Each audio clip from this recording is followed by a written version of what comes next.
Voilà, bonjour, bienvenue dans ce webinaire consacré aux apprentissages mathématiques en alphabétisation.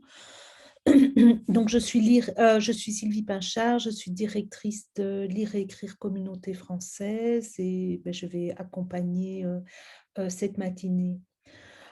Un petit mot d'introduction. Donc, quand on s'appelle Lire et Écrire, la question des apprentissages mathématiques est tout sauf une évidence. Pourtant, pour notre organisation, l'alphabétisation, englobe l'ensemble des savoirs de base équivalents, au certificat d'études de base, hein, qu'on appelle le CEB en Belgique francophone, et l'apprentissage du français à l'oral pour les personnes qui sont en situation d'illettrisme et d'analphabétisme par rapport à leur propre langue, d'origine. La question donc de la langue parlée, lue ou écrite, c'est un peu la colonne vertébrale, de l'alphabétisation en Belgique francophone, à lire et écrire et dans l'ensemble du secteur. Donc c'est vraiment à partir de cette colonne vertébrale que se sont construits, les pratiques et les réflexions pédagogiques. Cependant, les mathématiques, elles ont toujours été là parce que, les apprenants, en formation, avaient des demandes et des besoins, de compréhension et d'acquisition, des notions mathématiques, parce que des formateurs et des formatrices, s'y sont attelés à ces apprentissages. Mais ce n'est qu'en 2013 que c'est vraiment devenu une priorité à lire et écrire. Et donc, c'est aussi principalement grâce à l'apport du Fonds social européen, donc sur la programmation 2014-2021, que cette priorité a pu prendre de l'ampleur parce qu'on a eu des moyens supplémentaires pour soutenir les formateurs et les formatrices pour qu'à leur tour, ils puissent permettre aux apprenants d'accéder aux apprentissages mathématiques.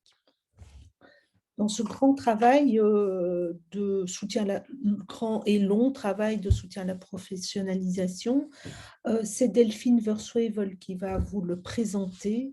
Elle est coordinatrice pédagogique à Namur et elle suit la question des apprentissages et des mathématiques pour le mouvement Lire et Écrire et pour l'ensemble des régionales. Anne Chevalier, didacticienne en mathématiques et membre de CGE, accompagne ce travail de longue haleine depuis de nombreuses années à lire et écrire. Elle nous a apporté les apprentissages et nous a accompagnés sur les questions de didactique des mathématiques qui n'étaient pas des questions qu'on maîtrisait à lire et écrire. Voilà, donc les 2 interventions jusqu'à peu près 11h30. Ensuite, on aura 30 à 45 minutes pour des échanges, et des jeux de questions-réponses. Vous avez 2 possibilités pour poser vos questions et intervenir. La première, c'est tout au long des interventions, n'hésitez pas à utiliser le chat. Donc vous cliquez sur «Converser» et vous, introduisez vos questions. Cécilia Lockman et Louise Culot vont les récolter au fur et à mesure et les rassembler. Les questions de même nature pourront être posées aux intervenants à l'issue de leur intervention. Autre possibilité, ce sera aussi d'intervenir en direct, mais je vous expliquerai tout ça plus précisément à ce moment-là. Voilà, la parole donc à Delphine Verswevel, qui va vous présenter la question des mathématiques à lire et écrire. Merci Delphine. Merci Sylvie. Bonjour à tous, à toutes. Voilà, donc je vais commencer par partager mon écran pour vous présenter la question, l'avancée des mathématiques à lire et écrire. Voilà, est-ce qu'on m'entend? Oui.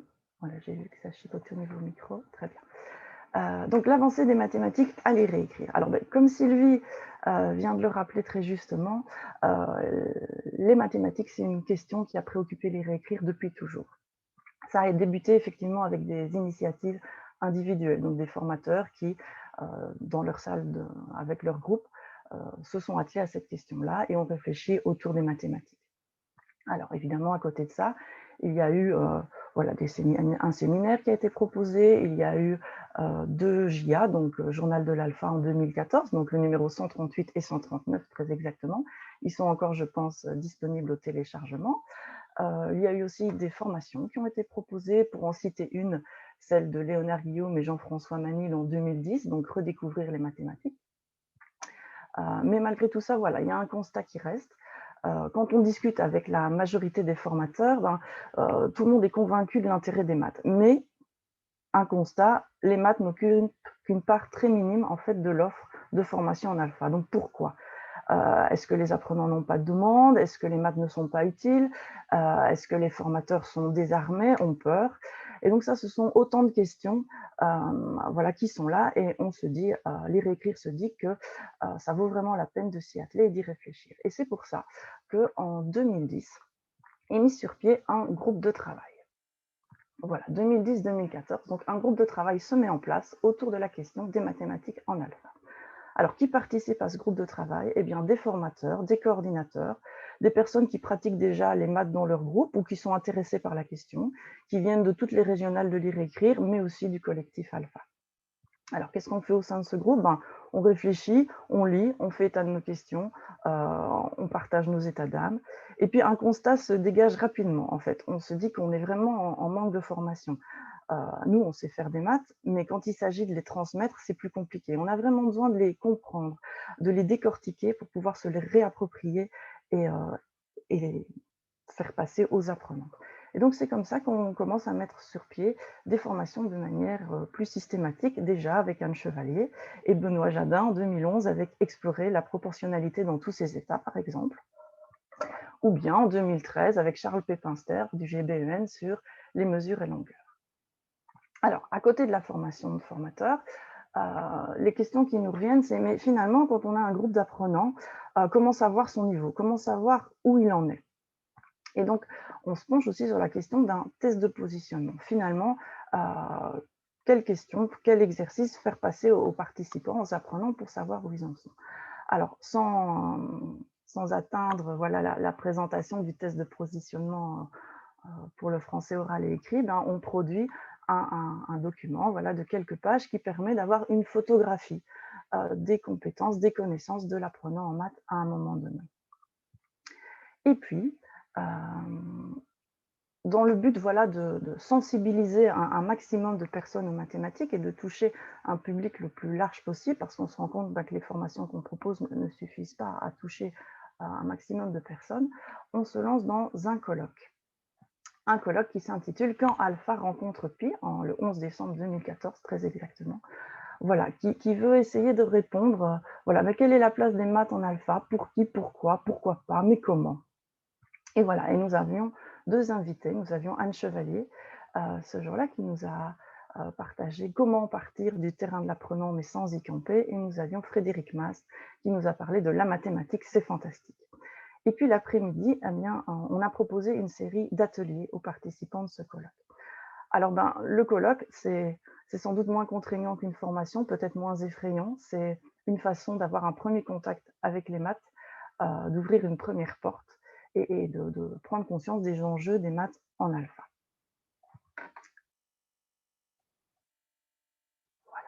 Alors, toujours dans le but de partager et avec le plus grand nombre, dans le sein de ce groupe de travail, nous avons pu publier le journal de l'alpha numéro 186.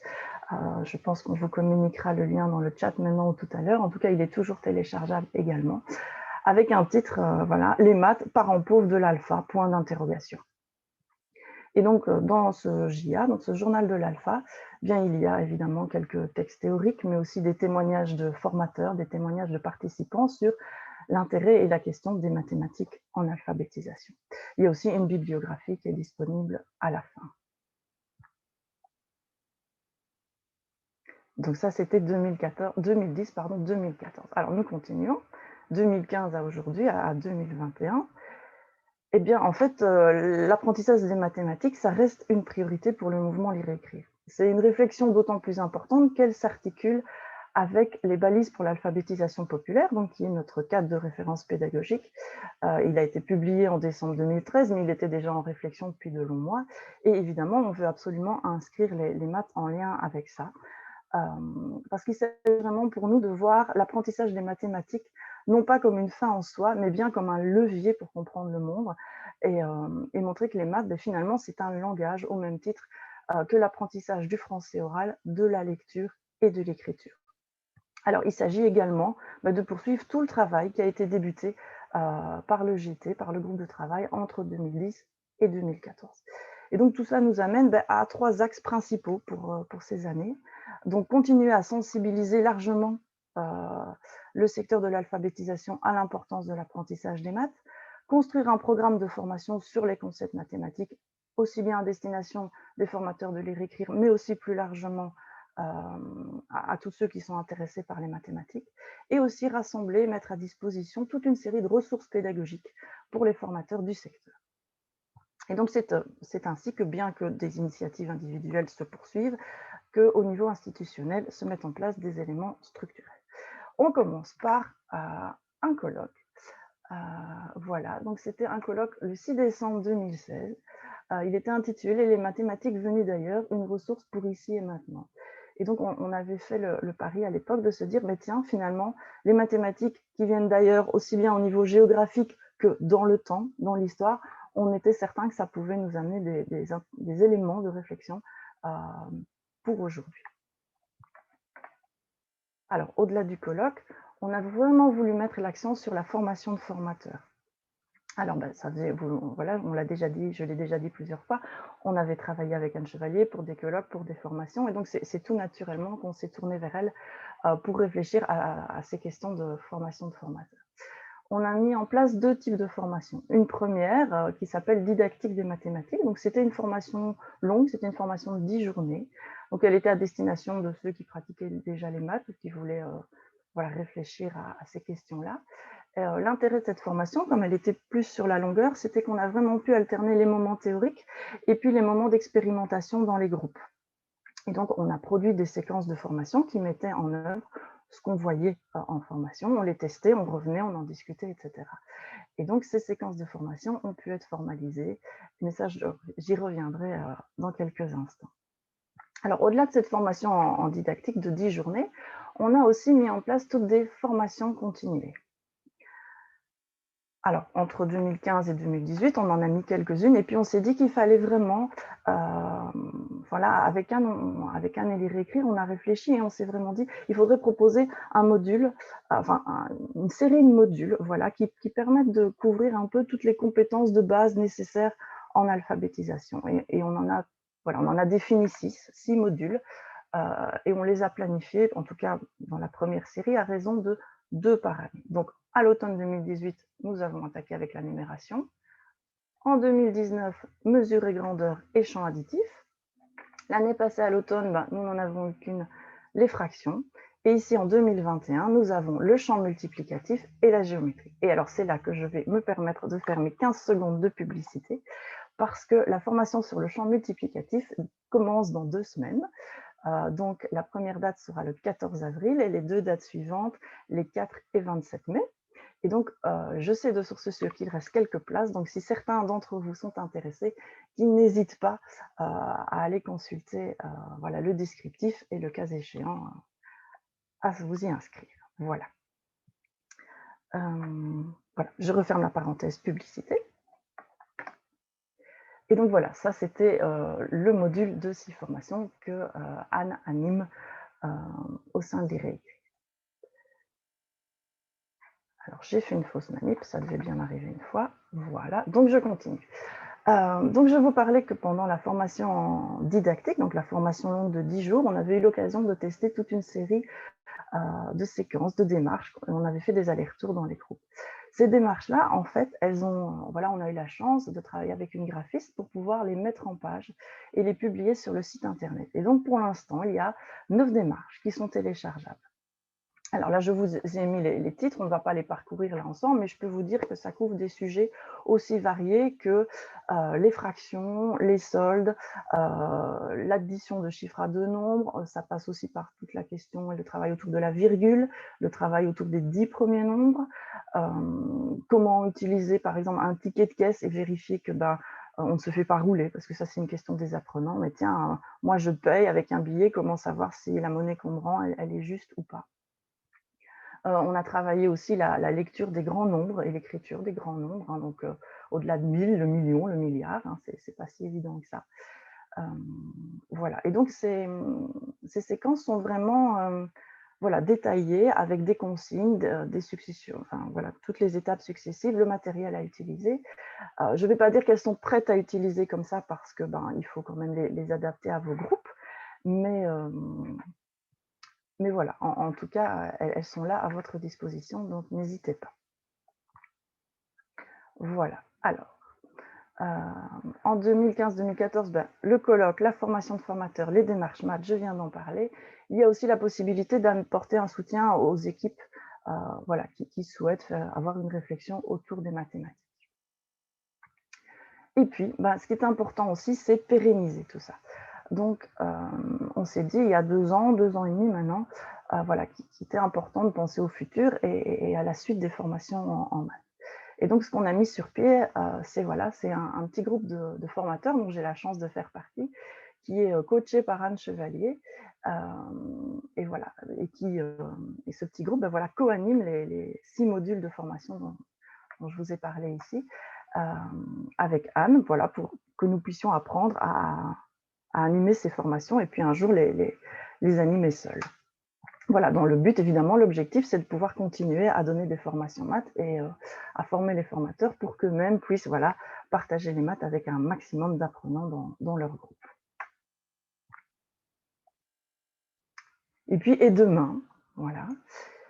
Eh bien, demain, c'est plus que jamais au cœur de nos préoccupations. Évidemment, si on se forme et si on a mis sur pied un cycle de formation, c'est avec évidemment l'envie et l'espoir de pouvoir le remettre sur pied, hein. Vous avez vu, à la fin de l'année, en 2021, le premier cycle s'arrête. Et donc, on espère vraiment pouvoir poursuivre avec un nouveau cycle. C'est aussi mettre en ligne de nouvelles démarches. Donc là, il y en a 9 pour l'instant, mais j'en ai déjà quelques-unes, j'en ai déjà reçu quelques-unes qui sont quasi prêtes et qui doivent encore passer par la graphiste et puis qui pourront être mises en ligne, etc. Et puis, c'est aussi continuer la réflexion, hein, au niveau didactique, en nous appuyant sur des ressources telles que celles que Anne Chevalier va vous présenter ici juste après, avec son livre Réussir l'entrée en mathématiques. Et voilà, je cède donc la parole à Anne et moi je vous retrouve après pour la partie questions-réponses.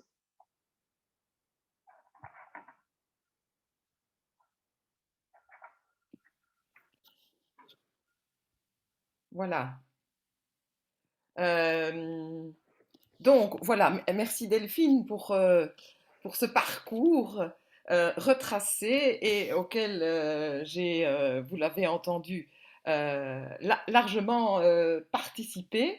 Mais je voudrais en tout cas commencer ma présentation et avant celle-ci par remercier en tout cas, lire et écrire les personnes que vous avez déjà entendues ce matin, c'est-à-dire Sylvie et Delphine, mais d'autres encore avant aussi, Cécilia aussi, qui est derrière son ordinateur, pour la confiance que vous m'avez faite et pour tout le travail de fond qui est fait.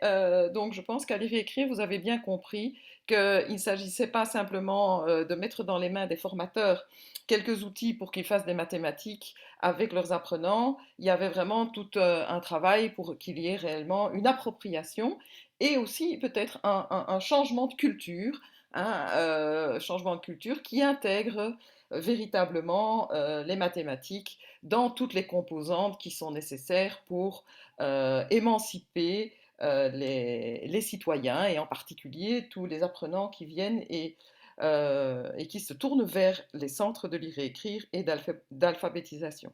Parce qu'effectivement, en fait, les mathématiques, comme l'a dit Delphine, c'est un langage, mais un de plus, hein, pour comprendre le monde. Et donc, il vaut la peine de s'y attarder. Et donc, je vais vous présenter en fait la façon avec laquelle j'ai organiser le livre pour pouvoir aider tous les formateurs et enseignants par rapport à cette discipline. Je vais partager mon écran, voilà, pour vous présenter le livre. Alors, en guise ici, d'où vient ce livre? Ben, il faudrait peut-être d'abord que je rende hommage, en tout cas, à tous les enseignants, enseignantes de l'enseignement fondamental et aux formateurs en alphabétisation, et ils sont très nombreux, et il y en a quelques-uns dans la salle, si je peux dire, hein, qui ont participé aux formations que j'ai données sur ces sujets et qui m'ont beaucoup appris et qui m'ont renvoyé en fait la conviction qu'il y avait vraiment des choses à écrire pour pouvoir aider, accompagner tous ceux qui veulent faire apprendre et faire réussir par rapport aux mathématiques.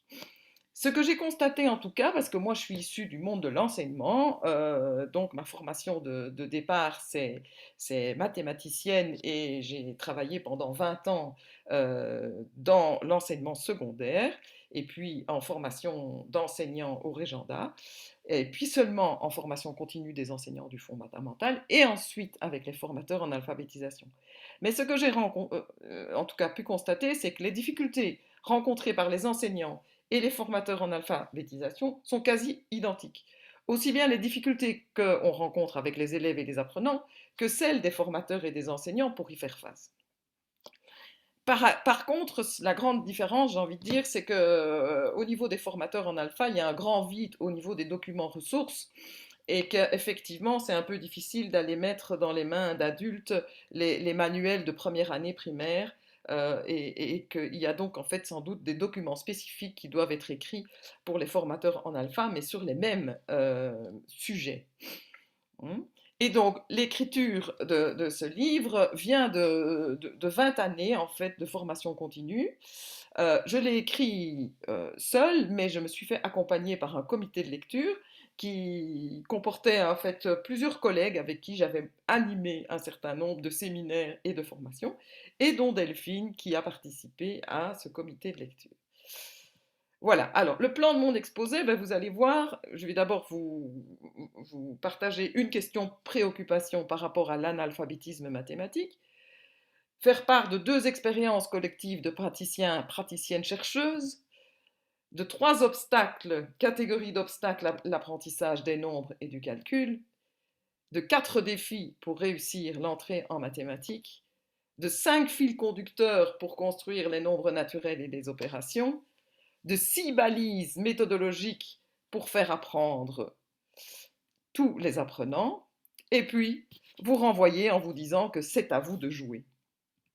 Alors, ma question préoccupation en finir avec l'analphabétisme mathématique. Il ne s'agit pas uniquement de l'analphabétisme auquel vous faites face dans vos groupes. Il s'agit aussi de ce que j'appelle l'analphabétisme mathématique citoyen.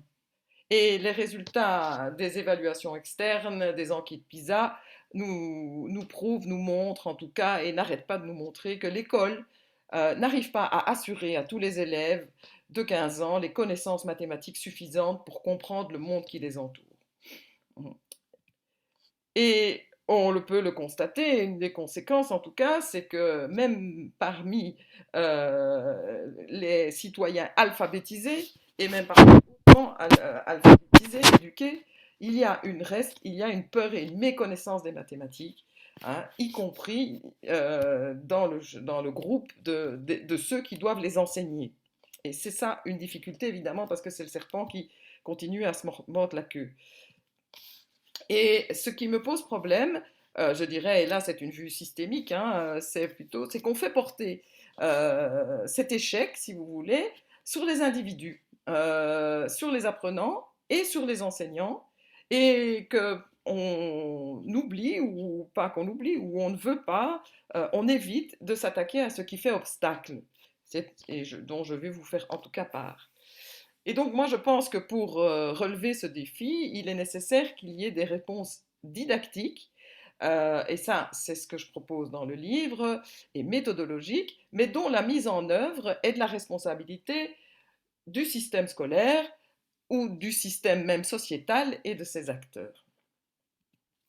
Alors, les expériences collectives dont je peux vous faire part et qui font partie de mon histoire, mais si je vous les évoque, c'est entre autres parce que le livre est au croisement de ces deux expériences et que je pense que c'est vraiment parce qu'on est dans des groupes de praticiens-chercheurs qu'on peut faire avancer la connaissance et la partager.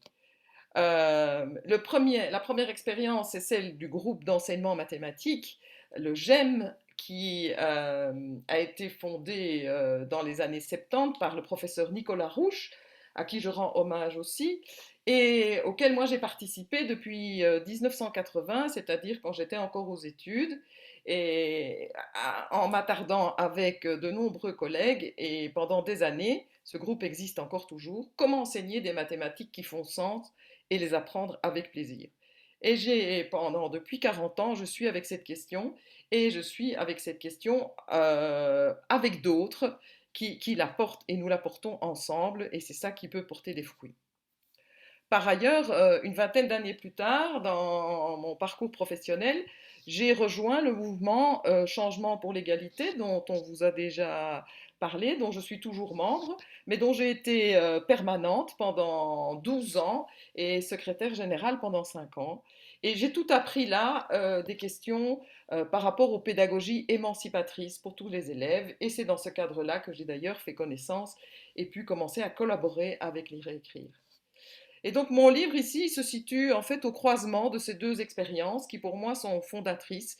L'une didactique, l'autre plus sociétale, sociologique, hein, et qui vise la réussite de l'entrée en mathématiques pour tous, et pas seulement pour une élite. Alors les catégories d'obstacles à l'apprentissage des nombres et du calcul, c'est vraiment quelque chose qui est important à avoir en tête pour ne pas mettre tous les obstacles dans le même panier. Hein, et dès qu'une formation commence, c'est un grand classique. Ben, c'est quoi les problèmes que vous rencontrez? Quelles sont les difficultés des élèves?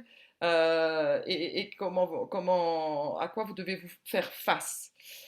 Que l'on soit enseignant, que l'on soit formateur, je vous l'ai déjà dit, les réponses sont souvent les mêmes.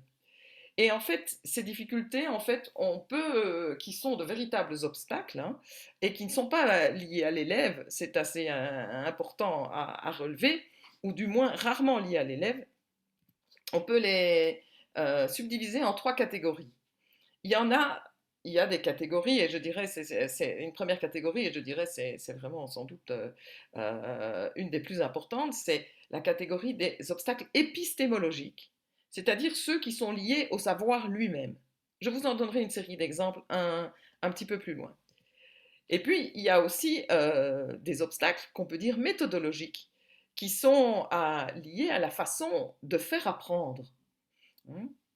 Et enfin, il y a, comme je vous l'ai déjà dit, des obstacles qui sont systémiques et qui sont liés à l'organisation du système scolaire et dont on sait bien qu'en Belgique francophone, il est particulièrement inégalitaire.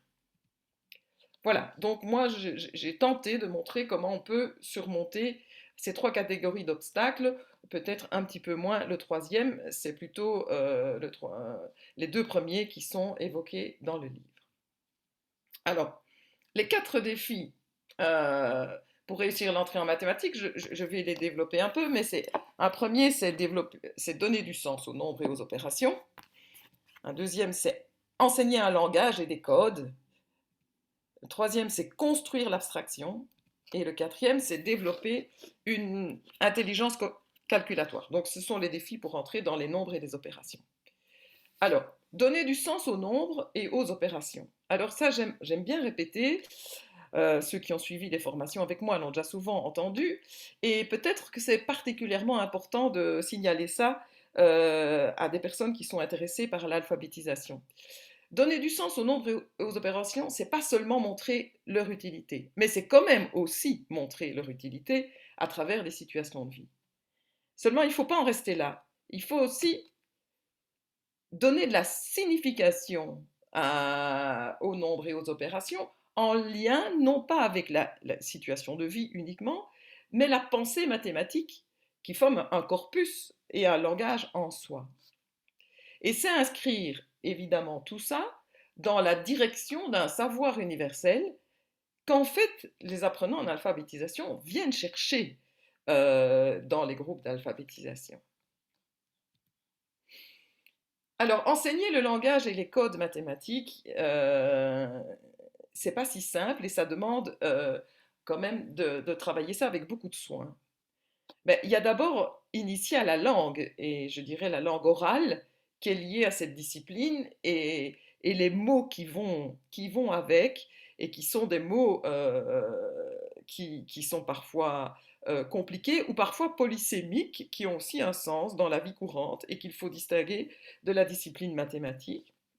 Le bon usage des mots, c'est entrer progressivement, et j'insiste sur le progressivement, dans un langage codé. Et je dirais que le premier langage codé peut être celui qu'on construit avec le groupe. Pas nécessairement le langage universel, mais qui est celui vers lequel il faut progressivement amener les apprenants. Le défi numéro 3, c'est la construction de l'abstraction. Les mathématiques sont un langage abstrait, c'est un monde des idées dont il faut bien évidemment qu'il faut bien relier au monde concret, hein, mais les nombres, l'égalité, les opérations doivent devenir des objets mentaux. Et comment est-ce qu'on peut faire pour passer de la vie concrète, hein, où on a des collections, où on a des collections qui sont les mêmes ou qui ne sont pas les mêmes, où on a toute une série de situations qui relient des nombres entre elles. Eh bien, pour en faire devenir des objets mentaux, une des premières options, c'est en tout cas dégager des caractéristiques communes à des familles de situations par, si vous voulez, la recherche de mettre ensemble ce qui se ressemble. J'aime bien utiliser l'expression c'est comme. Ah, cette situation, c'est comme celle-là. Hein. Et parfois dégager aussi des situations paradigmatiques qui sont des exemples.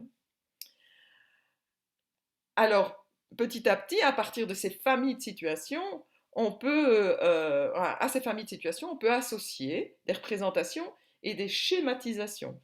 Et ces schématisations peuvent être le fruit justement d'une recherche collective dans un groupe. Et une fois qu'on a, pour construire l'abstraction, il est indispensable aussi de faire un travail de mise en mémoire. Mettre en mémoire les représentations de la numération, les représentations de l'addition, vraiment les représentations des nombres. Quand on parle de 10, quand on parle de 100, qu'est-ce que je vois dans ma tête? Ça ne vient pas tout seul, ça s'exerce, hein, et c'est en tout cas un des défis qui est proposé dans ce livre. Et puis aussi, il ne s'agit pas, dans les défis, il ne s'agit pas d'apprendre le calcul, mais d'apprendre l'intelligence du calcul. Autrement dit, d'éviter de se limiter à un apprentissage des procédures, mais bien du choix des procédures. Et ça fait toute la différence. Parce que si c'est simplement pour apprendre à calculer, ben, aujourd'hui, il vaudrait mieux apprendre à travailler avec une calculatrice ou un ordinateur. Mais je crois que ça ne suffit pas. Et que ça vaut la peine encore de donner du sens au calcul aujourd'hui, de privilégier les estimations, d'établir des relations entre les calculs. Tiens, ce calcul-là, c'est presque comme celui-là. Quelle est la différence? Ah ben là, il y a un peu moins 2 de moins, donc dans le résultat, il y aura 2 de moins aussi. Hein. Et de distinguer différentes catégories de stratégies calculatoires pour ne pas laisser croire aux apprenants que chaque calcul a sa propre stratégie, mais qu'il y a bien des familles de stratégies. Et donc, en fait, l'enjeu, c'est vraiment d'apprendre à choisir la procédure en fonction des nombres et des opérations en jeu. Alors, me voilà au plat principal. C'est les 5 fils conducteurs pour construire les nombres naturels et les opérations. C'est en fait la structure même du livre. Et qui veulent répondre aux obstacles épistémologiques. Et voilà, je vous avais annoncé que je vous citerai un certain nombre d'obstacles dits épistémologiques, dont liés au savoir lui-même. Mais par exemple, hein, l'irrégularité de la numération orale, c'en est une, et certainement quand on est non francophone, mais aussi quand on est francophone. La structure de la numération écrite, hein, qui a des liens avec la numération orale, mais il faut bien en tout cas les faire, ces liens. Hein. la distinction entre ce qu'on appelle la cardinalité et l'ordinalité, hein, donc les nombres pour dire des quantités ou les nombres pour dire des positions, comme mémoire des positions, les différents sens des opérations qui peuvent signifier des choses différentes et se traduire par le même signe. Un obstacle, c'est vraiment de distinguer, par exemple, une addition d'une multiplication, hein. Beaucoup de citoyens, hein, même alphabètes, finalement, se laissent prendre parfois au piège.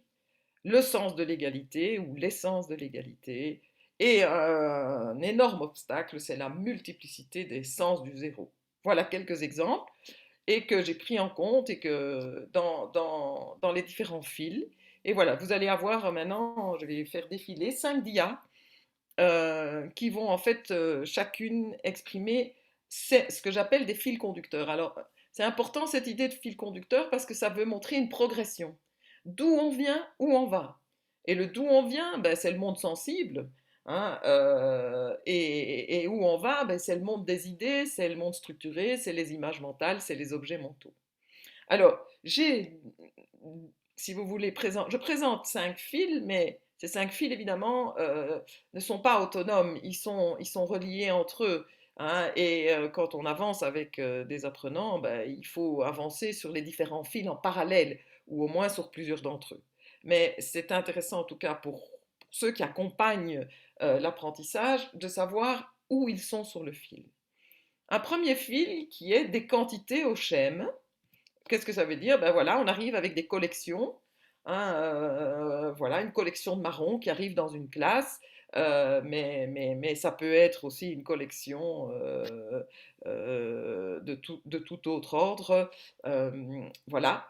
Et qu'on va tenter de dénombrer en structurant et donc en mettant en évidence la nécessité d'avoir une structure et une organisation autour de 10.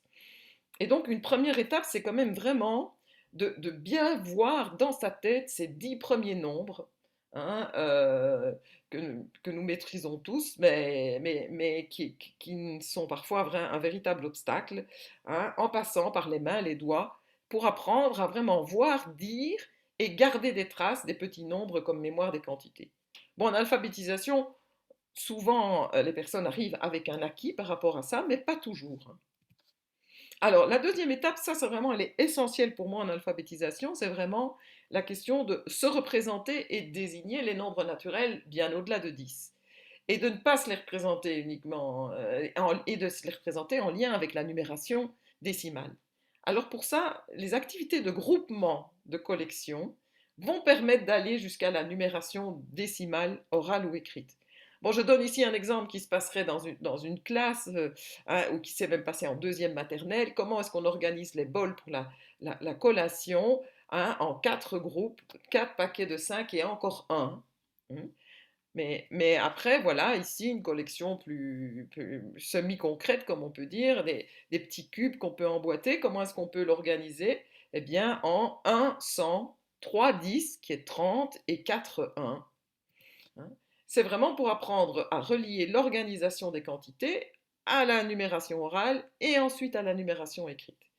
Voilà, je développe ça assez fort dans le livre avec des propositions vraiment d'activités. Euh, voilà. Alors jusqu'ici, j'ai parlé des nombres vus d'un point de vue cardinal, d'un point de vue de la quantité, comme mémoire de la quantité. Mais le nombre, c'est aussi le mémoire de la position. Donc, c'est important d'introduire dans l'apprentissage des outils structurés qui structurent les nombres, comme la file numérique. Et puis, y aller de la file numérique, qui est une succession de cases, au tableau de 100, qui est un outil extrêmement performant pour apprendre, entre autres, à calculer, hein, bon, à situer les nombres par rapport aux autres, mais à calculer. Et ensuite aussi aller vers ce qu'on appelle la droite graduée, qui va permettre évidemment d'aller aussi loin qu'on veut, tant du côté négatif, positif que négatif plus tard, que aussi évidemment introduire les nombres non entiers, ce qu'on ne peut pas faire dans la file numérique. Un gros pan et un énorme fil, c'est de donner du sens aux opérations. Et on ne peut donner du sens aux opérations qu'en s'appuyant sur des situations. Hein. des situations. Mais alors ici, je vais vous donner deux exemples de situations qu'on pourrait dire paradigmatiques, qui donnent en fait un exemple d'un certain modèle, mais bien sûr, il faut partir des situations que les apprenants rencontrent. Mais par exemple, un pion est situé sur la case 5, il avance de 3 cases. Sur quelle case arrive-t-on? Et l'important, c'est de, si vous voulez, se représenter cette situation justement, par un dessin, pour aller jusqu'à une forme de schématisation et enfin l'écriture du calcul. Et donc ça, c'est un parcours extrêmement important. Ces 4 étapes que je vous montre, que je vous remonte avec un autre exemple. Dans un sachet, il y a 8 billes en tout, dont 3 sont grises. Comment je me représente ça? Par un dessin, en fait, on peut dire, mais un dessin extrêmement qui se concentre sur les quantités et les relations entre elles. Et un schéma, eh bien voilà, de 8, j'ai 3 et l'autre, je ne sais pas, qui nous amènera au calcul. Donc c'est passé par des représentations et des schémas pour apprendre à choisir et ordonner les opérations. Alors après, il y a le fil de l'apprentissage du calcul. Alors, on sait que tous les toutes les personnes qui rentrent dans l'apprentissage vont s'appuyer sur du comptage. Et le comptage, c'est important, mais il ne faut pas en rester là. Hein. Mais il faut aussi imaginer que le comptage, c'est pas simplement exprimer la litanie des nombres. C'est aussi bien comprendre que deux nombres consécutifs sont reliés par la relation plus 1, que le surcomptage, c'est-à-dire partir du nombre le plus grand, est une stratégie qui est déjà plus performante que simplement recompter l'ensemble des éléments dont on dispose, que le comptage à rebours est extrêmement important, par exemple dans des calculs comme 10-2 ou 100-2 ou 1000-2, c'est parfois plus intéressant que de faire toutes sortes d'autres opérations mentales. Et qu'il est aussi très intéressant, entre autres, dès qu'il s'agit de multiplier, d'avoir le comptage par 2, par 5, mais aussi par 4, par 8. Voilà. Et ce comptage, évidemment, il ne va pas suffire et il va être important de développer des stratégies de calcul réfléchies. Alors, ces stratégies de calcul réfléchies, ici je vous donne les exemples pour l'addition-soustraction, il y en a d'autres pour la multiplication-division, mais voilà, moi dans le livre j'en identifie 4 en fait. Et c'est important aussi de nouveau de classer les stratégies par famille. Décomposer et associer. C'est assez classique évidemment, j'ai 2 nombres, je les décompose en dizaines et en unités, et puis je regroupe ce qui va ensemble. Faire des bons choisis, c'est en fait transformer, si vous voulez, l'opérateur, le plus 4. De 68, je vais à 70 et puis je vais à 72. Dans certains cas, il est plus intéressant, par exemple, dans 110 moins 98, de calculer l'écart entre 98 et 110 que d'aller trouver des techniques de calcul très complexes pour enlever 98 de 110. Et puis une stratégie aussi qui est basée sur ce qu'on appelle la compensation, c'est en fait de transformer un calcul en un autre qui est beaucoup plus facile. Voilà, je développe tout ça et je montre comment on peut progresser aussi avec les familles de nombres, avec ces 4 mêmes catégories dans le champ additif. Et puis je montre aussi comment on peut travailler dans le champ multiplicatif de la même façon. Voilà, ça c'est pour le plat principal qui est, lui, accompagné d'hors d'œuvre. Non, oui, enfin, il y a une série de plats qui l'accompagnent, c'est les balises méthodologiques. Alors celles-là, elles prennent en compte les obstacles méthodologiques et elles visent en tout cas à assurer à tous les élèves et les apprenants l'apprentissage parce qu'elles conjuguent ces balises à la fois des principes de didactique générale, mais aussi des postures essentielles qui aujourd'hui sont de plus en plus connues et qui sont nécessaires pour faire apprendre les élèves et les apprenants qui sont au départ éloignés de la culture scolaire. Et donc, ces derniers temps, quand même, je dirais ces 20 dernières années, beaucoup de recherches ont été faites dans ce sens-là pour dire, mais qu'est-ce qu'il faut donner de plus à tous ceux qui n'ont pas, par leur histoire familiale et sociale, eu la chance de pouvoir être proches de la culture scolaire et donc d'apprendre un certain nombre d'attitudes qui sont implicites pour tous les enfants qui sont issus de milieux, je dirais, éduquer, favoriser. Une première balise méthodologique est celle qu'il est indispensable de partir du terrain de l'apprenant sans y camper. Alors, je vous montre ici aussi une image d'école maternelle. Hein, une institutrice, des enfants arrivent avec une collection de pommes à l'automne, hein, et pour les partager, mais avant de les partager, on va les dénombrer et puis on livre les enfants à cet exercice. Donc, on part du terrain de l'apprenant, mais si vous restez avec les enfants, ils vont simplement les organiser en ligne. Et donc, le coup de pouce de l'institutrice, c'est de dire, mais on pourrait faire des paquets. Et quels paquets vous allez proposer? Et vous voyez, à la maternelle, ben, c'est des paquets de 8, hein, comme ceux qu'on peut rencontrer dans les supermarchés. Ce n'est pas des paquets de 10, c'est pas des paquets de 5. Mais voilà. Plus tard aussi, l'institutrice, elle devra imposer à un moment donné l'organisation autour de 5, hein, comme les doigts de la main. Je pense que ce n'est pas nécessairement naturel quand on rentre dans les mathématiques que l'organisation par 5 ou par 10 est celle qui va nous aider et être efficace. Je reprends ici pour me centrer sur l'alphabétisation. On pourrait croire, bon, un adulte est motivé par la résolution de problèmes qu'il peut rencontrer. Mais cela ne veut pas dire qu'il faut se limiter aux achats, au bricolage et à la cuisine. Notre objectif n'est pas prioritairement de résoudre des problèmes concrets, mais de permettre aux apprenants de maîtriser des outils mathématiques grâce auxquels ils pourront comprendre des situations multiples. Hein? Donc, quand on fait des mathématiques en alpha, ce n'est pas très important de savoir si on rencontre le problème dans ces termes.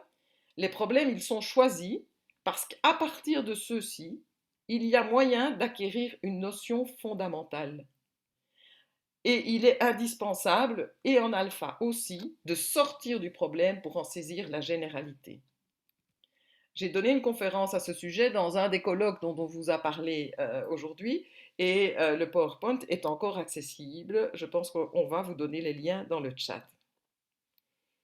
Une deuxième balise, c'est de s'appuyer sur du matériel et apprendre à s'en passer. Par exemple, voilà, j'ai parlé dans le fil 2, organiser des collections, mais apprendre à s'en passer en passant par le dessin. Ça, c'est une façon de construire les images mentales. Ou encore, apprendre à se déplacer dans un tableau de 100 et après s'en passer en calculant comme dans le tableau. Hein? L'utilisation de matériel, c'est un moyen et non un but. Et pour apprendre à s'en passer, il y a des étapes par lesquelles on peut passer, qui sont faire choisir le matériel, par exemple, le mettre à distance, le faire dessiner, ou bien voir son matériel et son utilisation dans sa tête. Une troisième balise dont j'ai déjà parlé avec les situations et les opérations, c'est schématiser pour catégoriser. Hein. Et donc, on doit distinguer trois étapes pour apprendre à schématiser et à modéliser. Une approche concrète, avec des mises en situation et des manipulations. Je reviens sur des jetons, par exemple, hein, mais quand même, on les utilise et puis on les dessine. Une présentation imagée qui passe par un schéma, hein, et qui s'approche évidemment du langage mathématique, et puis une présentation abstraite qui recourt aux symboles mathématiques. Je pense vraiment ne jamais insister assez sur une évolution parmi ces représentations. Et tout ça pour construire des images mentales et les mettre en mémoire. Hein, et donc les images mentales en lien avec les nombres, en lien avec la numération, en lien avec les opérations, hein, et faire un travail de mise en mémoire que je présente et que je développe dans les livres. Une autre balise est la nécessité de verbaliser et de bien expliciter les objectifs. Hein, donc, exprimer l'intention d'apprentissage. Par exemple, je donne un exemple ici qui pourrait être à l'école primaire, mais pourquoi pas aussi en alpha. On va travailler sur les doubles, qui est vraiment une famille de calculs qui est essentielle. On connaît déjà un certain nombre de doubles, hein, et on peut rappeler qu'on peut avoir une technique pour les retrouver en mettant ses mains en vis-à-vis, hein, 1 et 1, 2 et 2, etc. Chacun va donc écrire les doubles qu'il connaît déjà. On va essayer d'aller plus loin et d'en connaître plus. Et pourquoi? Parce qu'on sait que quand on a des calculs faciles en tête, ça peut nous aider pour faire des calculs plus difficiles. Et donc, vraiment identifier déjà pourquoi est-ce qu'on va travailler sur une famille de calculs particuliers et apprendre à les mémoriser. hein, pour percevoir l'apprentissage au-delà de la tâche. Et tout ce travail, évidemment, il doit être, en tout cas, à un moment structuré, hein, et donc, voilà, par exemple, une structuration de la notion de double. C'est quoi prendre le double? Eh bien, c'est additionner deux nombres identiques. Pour calculer un double, eh bien, on peut avoir une organisation en vis-à-vis, en miroir, par exemple. On peut constituer des répertoires de calculs qui sont connus. On peut aller évidemment bien au-delà de ceux qui sont présentés ici. Et puis, on peut les situer dans une table d'addition, hein, et les relier à d'autres calculs. Enfin, voilà, tout ça, c'est la structuration des acquis. Voilà. Ben, j'arrive au bout là, hein, en vous disant que maintenant c'est à vous de jouer. Mais pour que les mathématiques deviennent, comme on le souhaite à lire et écrire, en tout cas, un outil d'émancipation pour tous les apprenants, mais cela passe par vous. Certains d'entre vous sont déjà bien actifs en tout cas. Et comment? Ben, travailler en équipe, pourquoi pas à partir du livre qui se donne déjà un certain nombre de pensées de savoir, mais pas toutes les mais des... Je pense qu'il y a un problème de micro, Anne. Oui. Qu'est-ce qu'il Il y y a a? quelque chose qui frotte. Ah oui, et ça va? Ok. Oui, ça va très bien. Oui, ok. Euh, Travailler en équipe pour tisser des séquences d'apprentissage adaptées à votre public, hein, et en croisant et en tissant à partir des 5 fils et en vous appuyant sur les balises. Et puis, ben voilà, je ne peux aussi que vous inviter à rejoindre le cycle de formation qui sont organisés par Lire et Écrire afin de vous donner les outils nécessaires et augmenter votre confiance en vous. Personnellement, j'ai beaucoup de plaisir à travailler avec vous. Et ne croyez pas qu'il faut attendre le début d'un cycle présenté par Delphine pour nous rejoindre. On peut y arriver par n'importe quel module, dont celui qui s'ouvre maintenant, qui est sur la multiplication. Euh, voilà, alors, ben, quand même peut-être savoir où vous pouvez vous procurer le livre. Hein, normalement, vous pouvez le commander dans toutes les librairies. Voilà. CG permet aussi des achats en ligne. Vous pouvez aussi prendre mon adresse mail, non pas pour vous procurer le livre, mais pour poursuivre l'échange si vous en avez envie. Voilà, peut-être qu'on peut remettre aussi mon adresse mail dans le chat. Et alors, peut-être je vous présente juste pour terminer, mais je pense que Cécilia remettra aussi dans le chat quelques ressources qui peuvent vraiment être utiles en lien avec l'apprentissage en alpha. C'est le livre de Stella Baruch, Contes pour petits et grands, en particulier le volume 1 qui travaille sur le lien entre numération orale et numération écrite. Le livre de Nicolas Rouche que j'ai mentionné au début, qui développe tous ces concepts dans le livre du quotidien en mathématiques, qui reconstruit les concepts de nombre, de grandeur, de proportion dans ce livre-là. C'est le tome 1, le tome 2 c'est plus sur la géométrie. Il y a toute la collection, parmi les manuels, je recommanderais la collection Faire des maths, de la première à la 4e année, qui je pense peut vraiment servir de base à un certain nombre de séquences d'apprentissage en alpha. J'en ai déjà parlé, il y a le PowerPoint, partir du terrain de l'apprenant sans y camper. Le journal d'alpha, il y a celui que Delphine a déjà mentionné. J'ai écrit un article dans le numéro 211, justement sur le passage de la numération orale à la numération écrite, en me mettant vraiment bien en tête les apprenants en alpha. Et puis, dans le numéro à sortir, il y aura un article sur les 6 balises méthodologiques. Voilà, je vous remercie et je vais arrêter de partager. Voilà. Merci Anne et merci Delphine. Je pense que l'histoire des maths à lire et écrire, c'est une histoire de rencontre et comment aussi, à un moment donné, on arrive à faire lien entre des besoins de terrain, des personnes qui s'en emparent, comme Delphine, et au sein d'un mouvement, d'une grosse structure, c'est pas toujours une chose simple, et de rencontrer des personnes qui peuvent éclairer à partir à la fois de leur expérience et de leur connaissance de didacticienne et d'engagement par rapport à ce qui nous occupe sur, les tous capables d'apprentissage et comment on avance avec toutes les personnes, qui soient adultes ou enfants, issus de milieux populaires. Donc ce sont vraiment des nœuds fondamentaux qui permettent d'avancer. Alors, donc je pense que, vous avez, peut-être été un peu comme moi, très fort à l'écoute, et vous avez pu utiliser le chat pour poser des questions, mais n'hésitez pas, vous pouvez continuer. L'autre possibilité, c'est, d'intervenir et de poser votre question ou apporter votre réflexion en direct. Pour ça, vous devez, utiliser l'icône «Lever la main».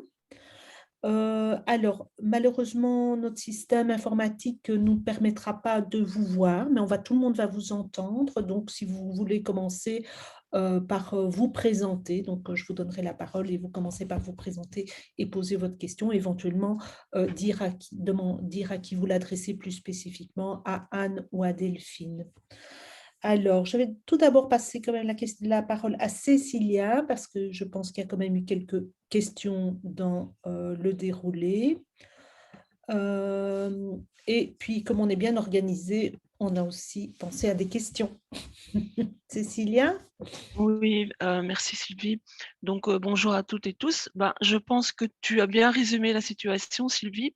Les gens sont tellement concentrés sur l'intervention que les questions ont été rares. Je pense qu'il y a eu une demande d'une participante, à un moment donné. Delphine, tu as parlé d'un test de positionnement qu'à un moment donné dans votre réflexion dans ce parcours sur les maths, vous aviez, réalisé de quelques pages. Je pense que depuis, vous avez fait du chemin et qu'il y a eu la sortie des valises de l'alpha, donc je ne sais pas si c'est vraiment encore d'actualité de remettre en avant ce test de positionnement. Donc je te pose la question, Delphine, peut-être que toi, tu pourras répondre beaucoup plus précisément sur cette question-là. Peut-être laisser le temps aux participants de réfléchir à quelques questions en invitant Anne à refaire une plongée dans son livre pour nous présenter peut-être le matériel, parce que je pense que c'est important, le matériel utilisé. Est-ce qu'il y a un matériel spécifique pour le public des adultes en alphabétisation, pardon, en alphabétisation ou pas? Est-ce que c'est la même chose pour tout le monde? Une autre question, c'était peut-être, même si tu le dis, Anne, clairement, que tu rencontres les mêmes types de difficultés, les mêmes questions de la part des formateurs ou des enseignants du fondamental ou d'autres niveaux. Est-ce que le fait d'être analphabète, ça complique quand même, l'entrée dans ce langage très abstrait qu'est les mathématiques? Peut-être qu'on pourrait commencer par ces 3 grandes questions pour laisser le temps aux participants de revenir à des questions plus précises. Delphine, tu parles du test de positionnement d'abord? Oui, je peux faire ça. Alors le test de positionnement à lire et écrire, donc il existe effectivement alors je ne connais jamais par cœur l'intitulé exact, c'est test de positionnement linguistique, quelque chose comme ça. Donc lui, il permet le positionnement, pour l'expression et la compréhension orale et la lecture et l'écriture, donc l'expression et la compréhension écrite. Dans ce test-là, en fait, hem, il n'y a pas, de partie mathématique et donc voilà, là, il n'y a pas un voilà, ce test-là, c'est le test officiel de lire et écrire au niveau du langage, oral et écrit. Au niveau des mathématiques, voilà, on n'a pas beaucoup, avancé depuis et donc c'est vrai que, voilà, je pense qu'au quotidien, en tout cas quand je discute avec des formateurs, certains utilisent encore, ce test de positionnement, sur lequel on avait réfléchi avec le groupe de travail entre 2010 et 2014. Alors, c'est pas du tout l'équivalent de ce qui existe en français, parce que voilà, celui qui est prévu pour le français, il y a vraiment des équivalences avec niveau 1, niveau 2, niveau 3, etc., qui couvrent l'ensemble voilà, des compétences de base jusqu'au CEB. Vraiment, pour les maths, on a proposé toute une série d'exercices. Alors, on a quand même fait des catégories, hein. Il y a la numération, il y a les opérations, il y a la géométrie, il y a tout ce qui est prérequis aussi, mais c'est vraiment plus une photo. Voilà, de se dire, bah, à cet instant-là, voilà ce que l'apprenant est capable de faire ou pas. Et alors les pratiques, enfin les échos que j'en ai dans la façon de l'utiliser, c'est pas vraiment à l'inscription que ça se passe quand on rencontre la personne, c'est pas lors de la première rencontre, mais c'est vraiment les formateurs qui, dans leur groupe, voilà, l'utilisent avec certains au besoin quand ils décident de faire des maths et qu'ils ont envie de savoir où se situe leur apprendre. Alors c'est vrai que ce serait sans doute un chantier à remettre sur la table Mhm. très clairement et à poursuivre, et que ce serait très intéressant de s'y replonger. Voilà, un projet pour demain encore. On manque jamais de projet. On ne manque jamais de projet. Anne, peut-être sur la question à la fois de la spécificité de l'alphabétisation, mais aussi la question du matériel. Donc, la spécificité de l'alpha, moi je pense que la spécificité de l'alpha, c'est que vos apprenants, ils arrivent avec des multiniveaux, ça c'est clair. Et que c'est certainement pas parce qu'on ne sait pas lire ou écrire qu'on ne sait pas calculer. Parce que l'apprentissage du calcul peut se faire, suivant les contextes, de façon beaucoup plus informelle finalement que peut-être l'apprentissage de la lecture qui nécessite de rentrer le langage dans un langage. Donc effectivement, ça va être une des difficultés et que donc partir de l'apprenant va nécessiter une observation assez fine finalement de ce que l'apprenant est capable de faire.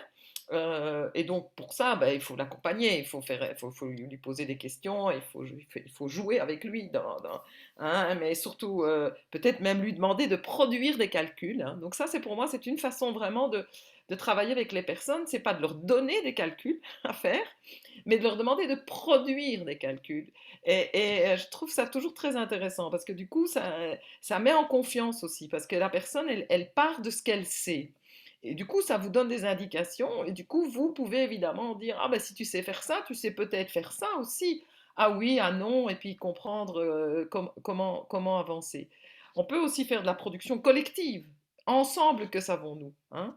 Euh, donc effectivement, en alphabétisation, ça va demander vraiment beaucoup d'ajustements. Et du coup, pour moi, nécessairement, une grande maîtrise finalement des différentes étapes par lesquelles il faut passer, ou en tout cas des différents aspects. Hein. Et je crois alors aussi qu'une des difficultés qu'on rencontre en alphabétisation, c'est aussi que si les apprenants ont été scolarisés, enfin, ils ont appris des techniques. euh, et que ces techniques, d'abord, elles ne sont pas toujours nécessairement très stables, mais elles sont certainement très difficiles à déconstruire. Hein. Donc la déconstruction est certainement difficile. Du coup, il faut faire des choix. Il ne faut pas essayer de tout déconstruire. Il ne faut pas essayer que tout le monde arrive à choisir une procédure de calcul mental s'ils sont très familiers avec le calcul écrit. Mais il faut plutôt travailler sur le sens. Hein, quand tu fais tel calcul, raconte-moi un peu une histoire qui dit ce calcul. Ça, si on pouvait poser cette question partout, tiens, on a un calcul, raconte-moi un peu une histoire qui dit ce calcul. Parce que souvent, on part de la vie et puis on écrit un calcul.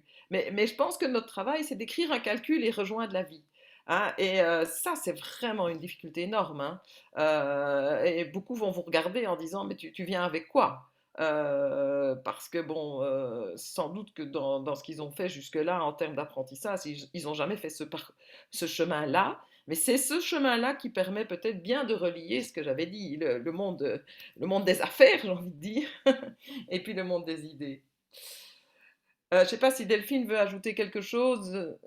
Euh, Oui, en fait, moi, ce qui m'a frappé le plus dans ma pratique maths, dans les groupes d'apprenants, c'est deux choses. Soit ils arrivaient avec, comme tu disais, des choses à déconstruire, mais des représentations négatives sur les maths, et puis certains même en disant, mais de toute façon, moi, je fais pas de maths dans mon quotidien, ça ne sert à rien. Alors pas tous, mais certains, donc il fallait déconstruire et travailler ça.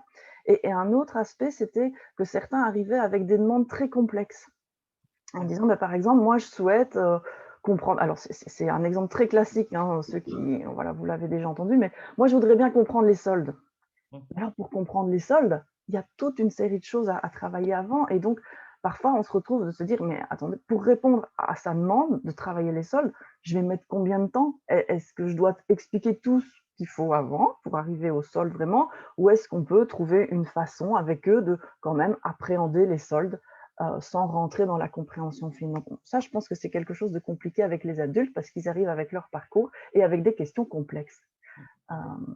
Et donc, il faut trouver moyen d'y répondre sans les frustrer, mais tout en acceptant quand même de passer par des étapes et certains prérequis. Voilà. Merci. Voilà, il y a des demandes de prise de parole et après, on reviendra peut-être sur les questions qui n'ont pas encore été évoquées. Donc, il y a Sandrine Format, excusez-moi de vous appeler comme ça, mais c'est ce que je lis. Donc, si vous voulez bien dire deux, trois mots de présentation et puis poser votre question ou faire votre intervention, on vous écoute. Bonjour, est-ce que vous m'entendez? Oui, très bien. Ah, super. Voilà, eh bien, donc je m'appelle Sandrine, effectivement, je travaille effectivement chez Format. On est une entreprise de formation par le travail à Namur, en nettoyage. C'est une formation en nettoyage et petite restauration. Et donc, on a un public très, en partie, très, très peu alphabétisé. On a quand même pas mal de, de ressortissantes étrangères qui n'ont pas du tout été à l'école, par exemple. Mais donc, voilà, j'en profite, parenthèse, pour saluer Sylvie, que j'ai déjà connue dans dans une ancienne structure, et Anne, avec qui j'ai déjà fait des formations plusieurs fois. Et j'ai vraiment senti la différence d'avoir fait quelques formations. Ça m'a vraiment permis d'appréhender complètement différemment les maths par rapport à ce qu'on apprend, par rapport à nous, nos représentations de bonnes petites scolarisées qu'on a.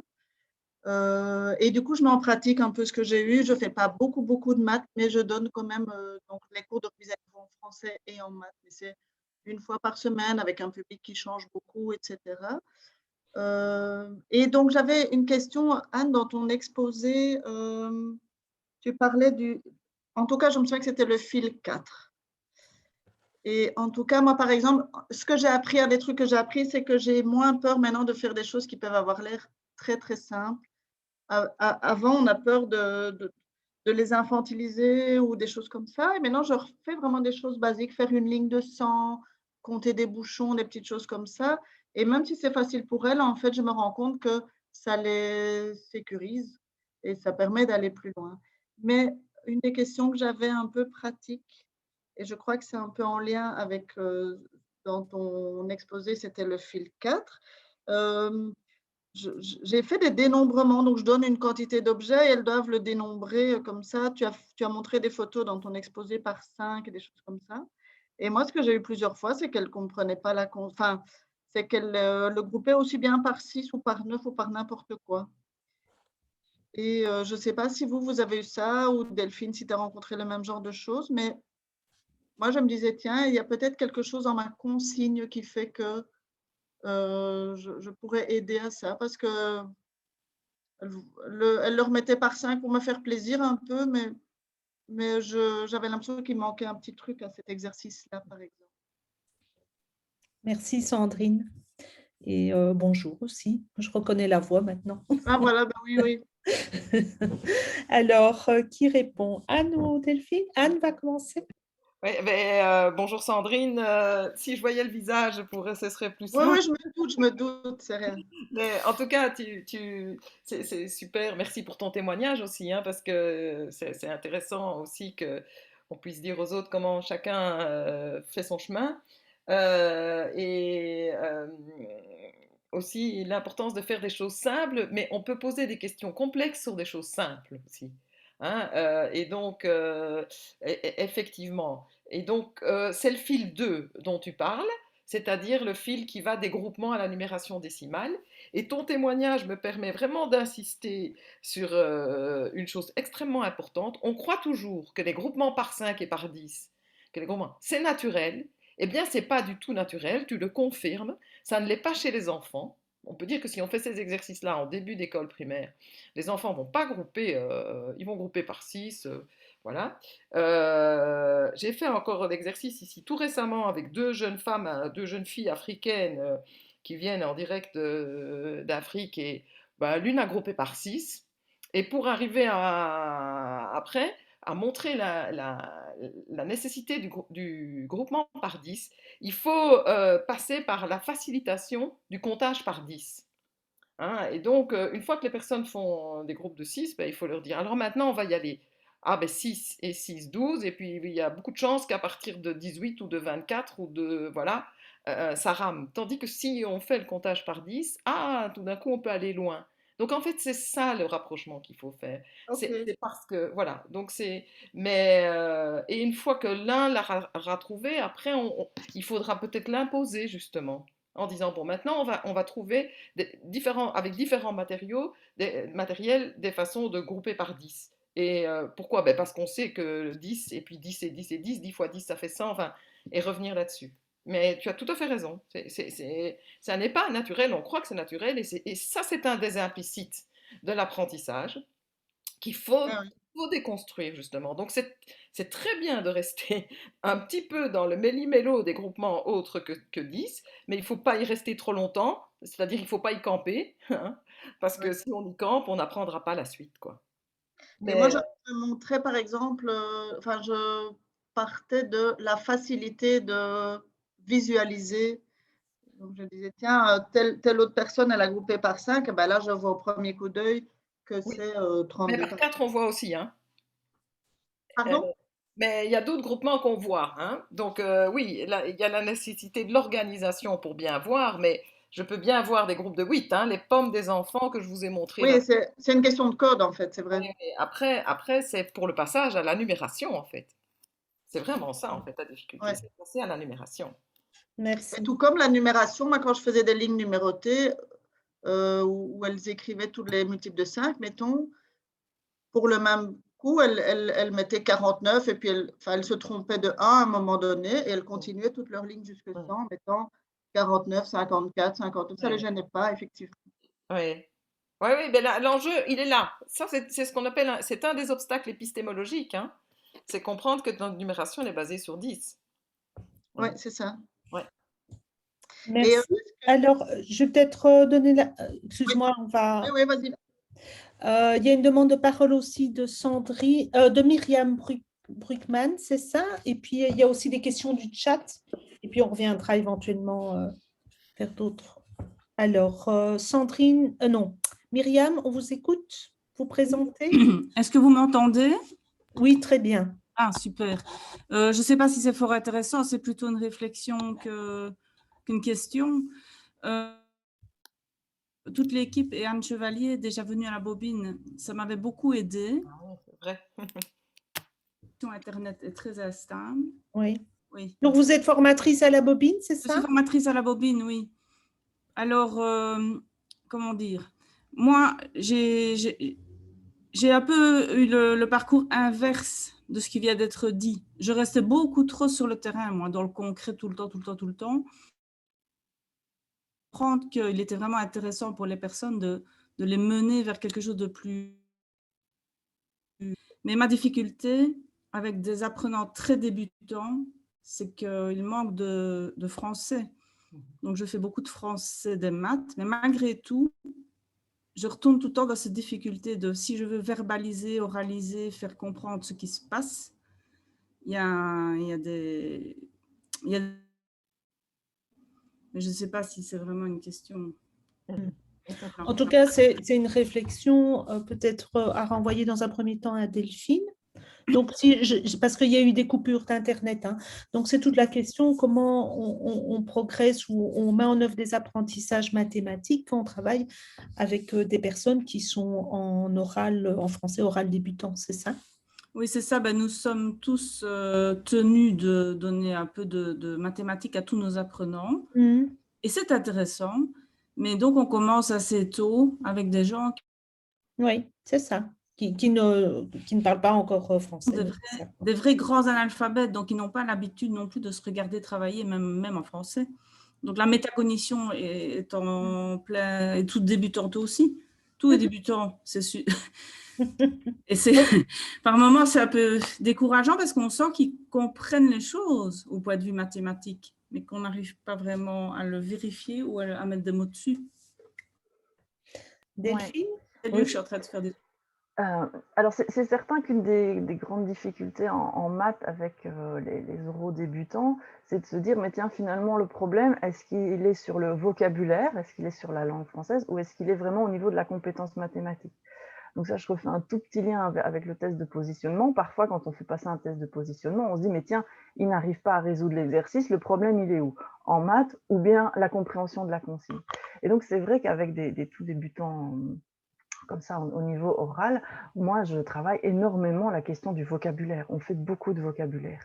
Donc voilà, on fait du vocabulaire mathématique avant toute autre chose. Et donc on travaille voilà, des choses comme les tableaux à double entrée, les horaires, lire l'heure.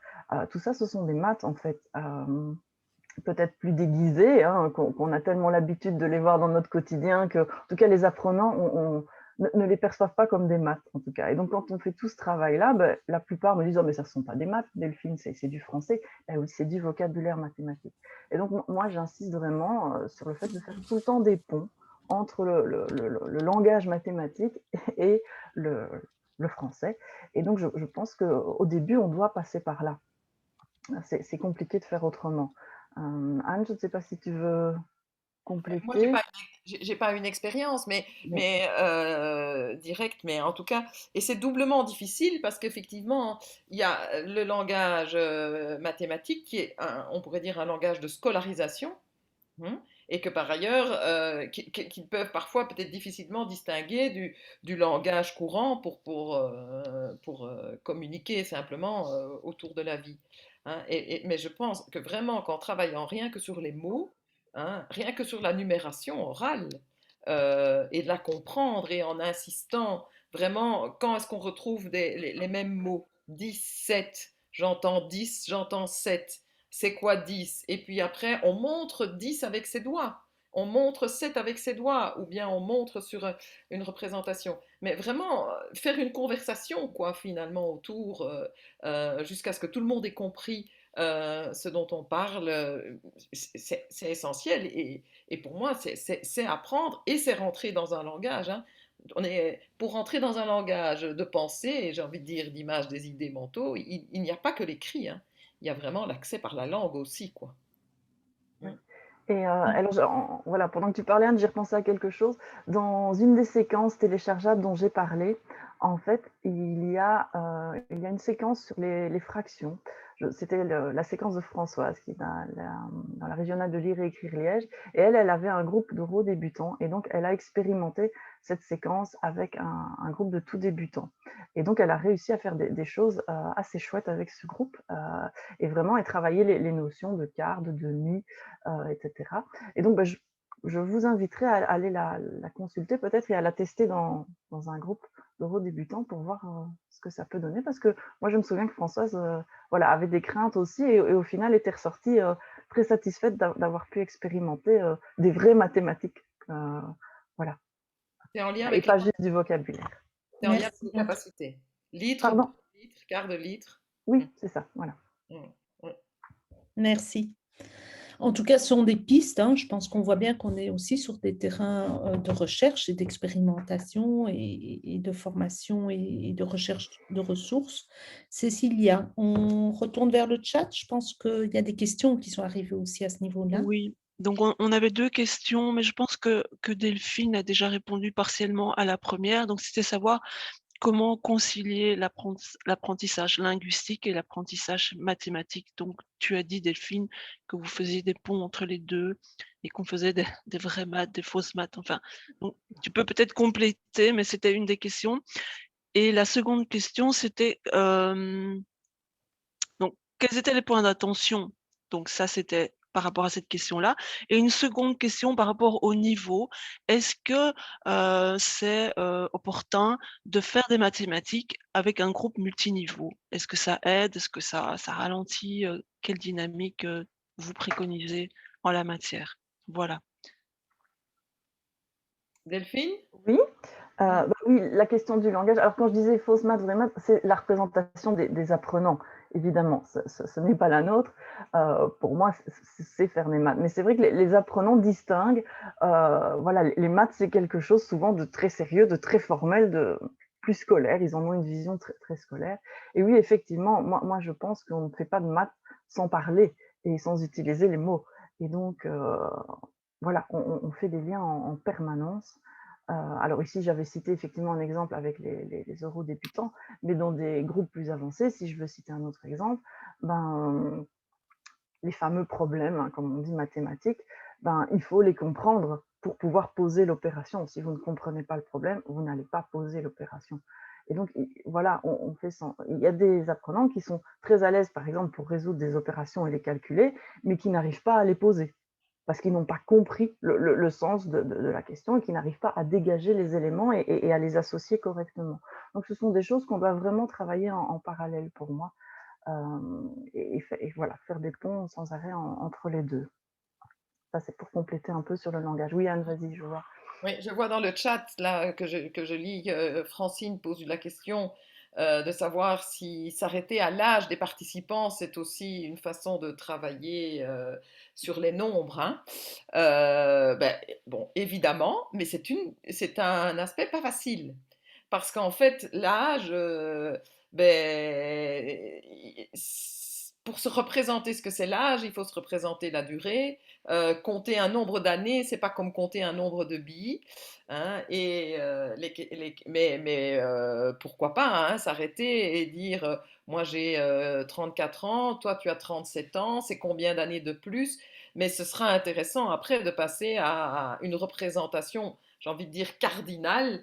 J'en profite par exemple pour montrer que travailler avec le boulier, pour moi, peut être en tout cas vraiment, hein, mais moi j'ai 37 ans et 37 ans, eh bien, c'est 10 et encore 10 et encore 10 et encore 7 en essayant de ne pas montrer un par un, mais en montrant, hein, et alors, dans un an, ou dans 2 ans, ou dans 3 ans, j'aurai combien? Ben, dans 3 ans, une année, 2 années, 3 années, j'aurai combien? J'aurai 40.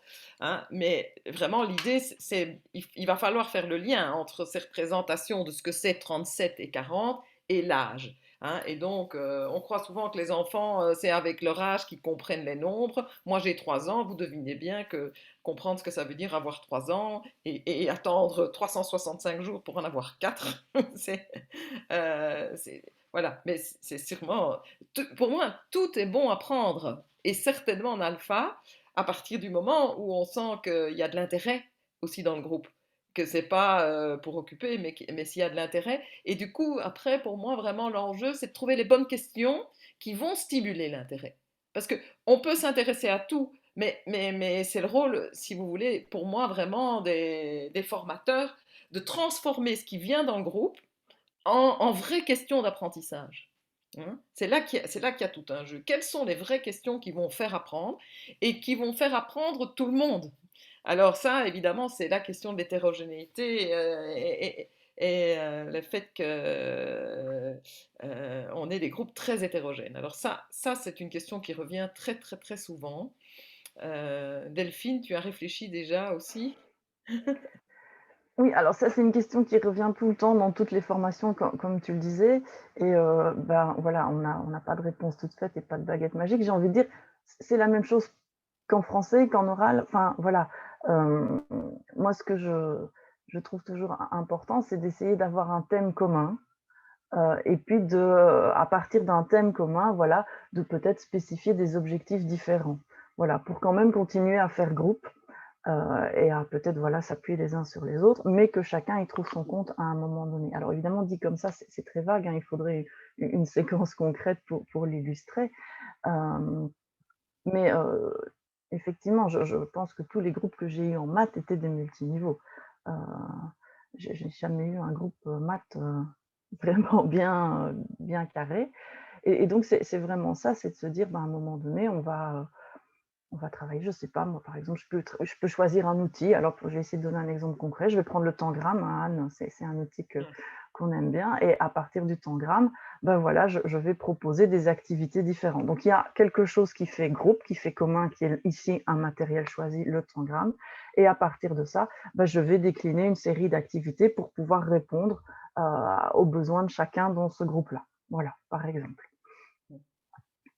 Merci, Anne. Dire qu'en formation, si vous venez rejoindre un groupe et qu'on se forme ensemble, on ne peut plus multiniveau aussi, hein.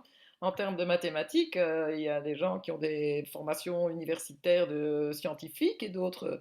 Et vraiment, tout le monde s'y retrouve, mais à partir du moment où on fait le groupe aussi, on s'intéresse ensemble à un objet commun et où chacun est reconnu dans ce qu'il peut apporter par rapport et que finalement on arrive à faire avancer à partir du questionnement collectif et voir comment on peut s'entraider autour de ce questionnement collectif.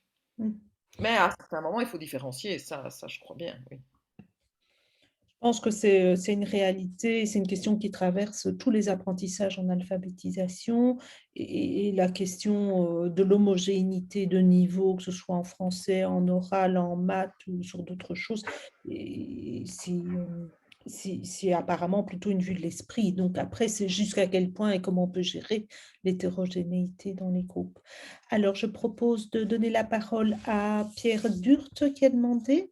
On vous écoute, donc petite présentation et puis votre question ou votre intervention. Donc, je dois activer Pierre Durte.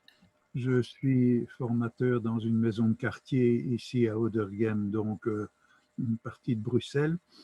Je réagissais au mot langage pour les mathématiques parce que précisément, j'ai eu plusieurs expériences avec des apprenants ou apprenantes qui étaient très peu avancés au point de vue lecture-écriture et qui étaient vraiment bien développés dans une série de conceptions mathématiques, en tout cas d'opérations mathématiques, mais en sachant ce qu'ils faisaient, c'était du travail intelligent, d'addition, de soustraction, et on arrivait aux multiplications. Et c'est là que je tique sur cette référence tout le temps que les mathématiques sont un langage. Moi, je trouve que c'est un peu autre chose. C'est comme si on disait que n'importe quelle technique est un langage. Eh bien, j'ai tendance à croire que les mathématiques se rapprochent plus du monde concret. Et c'est comme ça que ça peut marcher avec des gens qui sont peu doués au point de vue verbal. Excusez-moi, moi je suis verbeux. Peu doués au point de vue verbal et notamment au départ, j'étais content de mettre en valeur des personnes qui se sentaient humiliées par leur retard verbal et qui en fait développaient un très bon savoir-faire en calcul, couture, confection de rideaux, recouvrement de canapés, etc. Voilà, excusez-moi, je suis assez long. Merci. Non. Donc, on revient sur cette question, pourquoi on parle de langage. Oui, c'est vrai qu'il y a un langage et puis il y a des techniques. Hein, et donc, et des procédures. Mais des procédures qui utilisent quand même des codes. Hein. Je veux dire, un calcul écrit, c'est quand même rentrer dans des codes avec des symboles et dont il faut connaître la signification. C'est aussi ça que je veux dire. Donc, dans le langage, il y a les mots pour le dire, et puis il y a les codes pour les écrire. C'est comme dans la langue. Mais moi, on se connaît bien avec Pierre, il a suivi beaucoup de modules. Moi, je ne peux aller que dans ton sens, hein, Pierre. Valoriser tout ce que les gens savent faire, c'est le meilleur moyen de les conduire et chaque fois leur montrer le petit pas de plus qu'on va faire parce qu'on sera à côté d'eux et qu'on va les inviter à verbaliser ce qu'ils font. Et s'ils ne savent pas, on va le faire à leur place. Et ça, je trouve que c'est tout aussi important. En alpha, on peut le faire à leur place. Mais on va quelque part expliciter l'implicite. Hein, et donc, que ce soit eux qui le fassent ou nous, en tout cas, on va expliciter l'implicite. Et ça c'est ça qui permet quand même de se rendre compte qu'on apprend ou qu'on peut progresser. Merci. Merci. Delphine, tu veux ajouter quelque chose sur la question? Et merci de rappeler la complexité des opérations qui sont utilisées dans des tas de pratiques de la vie courante. Et je trouve que ça fait fort écho à ce qu'on a, aux difficultés qu'on peut rencontrer parfois dans l'accès des personnes en situation d'analphabétisme dans des formations qualifiantes. Et je veux dire, on peut avoir des qualifications techniques élevées et être en difficulté de lecture et d'écriture. Et ça, c'est vraiment un enjeu qui traverse tout l'alpha. Cécilia, est-ce que nous avons encore des questions sur le chat ou des demandes d'intervention? Non, pas pour l'instant. Alors, moi, je regarde au niveau du chat. C'est le moment, c'est l'instant. Non. Voilà, donc je pense que... Je pense que par rapport à la question du matériel, Oui. Anne pourrait peut-être alors se lancer Oui. dans une petite incursion dans son livre s'il n'y a pas d'autres questions ou en attendant d'autres questions. Oui, je vais faire ça. Hein. Je vais... Oui, c'est ça. Bon, peut-être revenir sur cette question, enfin, ce Voilà. volet-là. Voilà. Vas-y, Et Anne. donc, c'est intéressant de... Donc, partir du terrain de l'apprenant, c'est partir des situations qu'il amène, mais parfois aussi, c'est venir avec du matériel semi-concret pour poser nous-mêmes des questions ou pour arriver à se poser des questions. Et donc, je décris dans le livre de façon assez longue, et parce que je pense vraiment que c'est important, des choix de matériaux et des choix de matériel, hein, et des activités qu'on peut faire justement pour comment passer de collections comme celles que vous voyez ici, et qui sont des collections semi-concrètes, hein, vous voyez, des jetons, des petits cubes, des pois chiches, des bâtonnets, et par rapport auxquels on va se poser la question, comment est-ce qu'on va faire pour les dénombrer? Et dont la question est ici, finalement, comment est-ce qu'on va les organiser? Chaque groupe va organiser sa collection sur la table de façon à ce qu'on puisse voir et dire combien il y a d'objets sans les compter. Ici, je pense Sandrine a fait allusion à ce type d'activité en disant voilà, que vont-ils faire? Hein, et c'est là que, évidemment, l'idée des groupements par 10 ne va pas nécessairement être évident. Alors, si je vous montre ça aussi, c'est pour dire, cette activité, il ne faut pas nécessairement la faire avec tous les matériels en parallèle, hein, mais on peut, suivant les groupes, enfin, ou justement, suivant les niveaux, utiliser un matériel plutôt qu'un autre. Mais ce qu'il y a surtout, c'est ils vont nécessiter des organisations très différentes. Et du coup, ils vont créer des représentations qui seront très différentes dans la tête. Hein. Et donc, si par exemple, je vais un peu plus loin et que je vous montre ici 4 organisations, chacune en lien avec un des matériels, vous voyez bien que elles font émerger des représentations des quantités qui sont avec 10, ben, nécessairement, je vois toutes les unités, je les organise, hein, deux fils de 5 pour faire des groupes de 10. Hein. Si j'ai les cubes, eh ben, je peux les associer, les coller les uns aux autres et faire des blocs dans lesquels je finis par me perdre un petit peu. Hein. Ici, moi, pour la photo, j'ai fait exprès dans ce bloc-ci d'alterner du noir et du blanc, mais vos apprenants, ils vont pas faire ça, hein, ils vont mettre toutes les mêmes couleurs. Donc, on se perd, mais finalement, au bout du compte, on sait que c'est 10, et on compare 10 avec 10. Dès que c'est la même longueur, ben, c'est toujours 10. Hein, et donc, on a une représentation ici de 10 comme un carré, hein, et on peut faire le lien avec, voilà, avec ce matériel-ci, hein, voilà, qui permet aussi de voir 100 et puis de voir 10. Et ça, c'est des matériels qui sont très, très importants à avoir et à mettre à disposition. Et puis les deux autres matériels qui concernent par exemple les pois chiches, ben, les pois chiches, je ne vais pas pouvoir les organiser comme des jetons. Hein.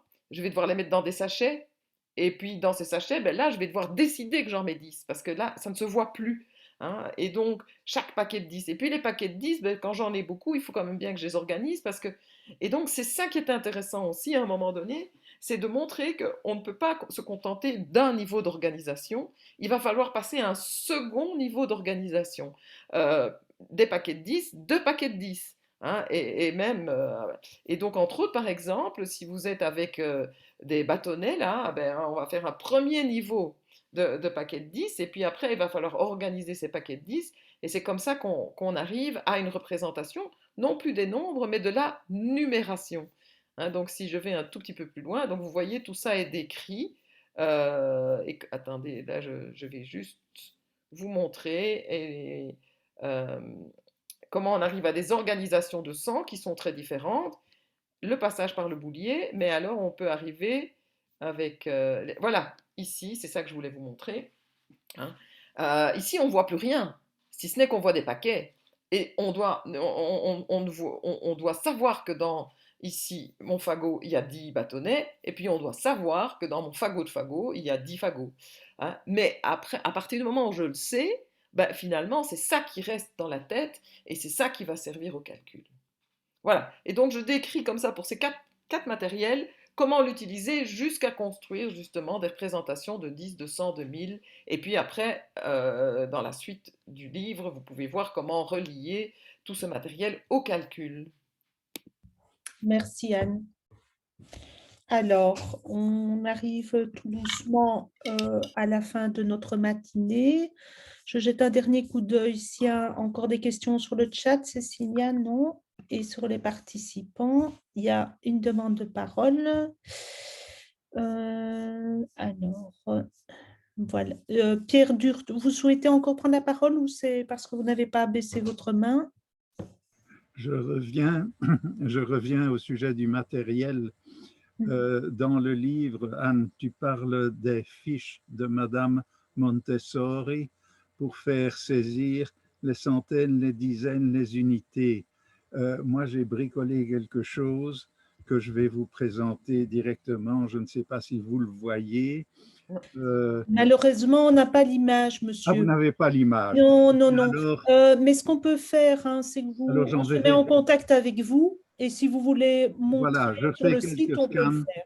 Je ferai quelques scans parce que je pense que ça peut être utile à bien faire comprendre que le 1 de 100 ou le 7 de 700, eh bien, en fait, le 700 est caché par le, disons, 728, eh bien, le 700 est caché par les deux zéros sont cachés par le 28, mais ils sont derrière. Oui.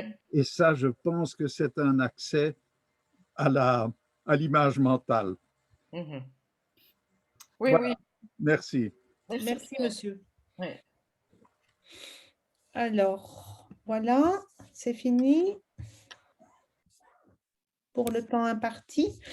Eh bien, voilà, donc pour conclure, avant de donner la parole à Delphine, qui a la lourde tâche, mais pas si lourde que ça, en tout cas un plaisir de clôturer provisoirement, on voit bien qu'on est sur un long cheminement, hein, mais en tout cas, clôturer cette matinée. Vous remercier Anne et Delphine, évidemment, l'équipe qui a organisé ce webinaire, votre participation et vous dire que toutes les ressources seront disponibles sur le site et vous pourrez réécouter les différentes interventions et trouver les liens vers les différentes ressources, y compris celles que M. Durt propose aussi de mettre à disposition. Voilà, bon après-midi à tous, mais d'ores et déjà, Delphine, un petit mot de conclusion. Oui, voilà, je reprends la parole quelques minutes. Merci Sylvie. Il y a déjà énormément de choses qui ont été dites lors des présentations et dans les questions, donc je vais être très brève. Voilà, peut-être quelques idées qui me parlent sur le livre de Anne pour terminer.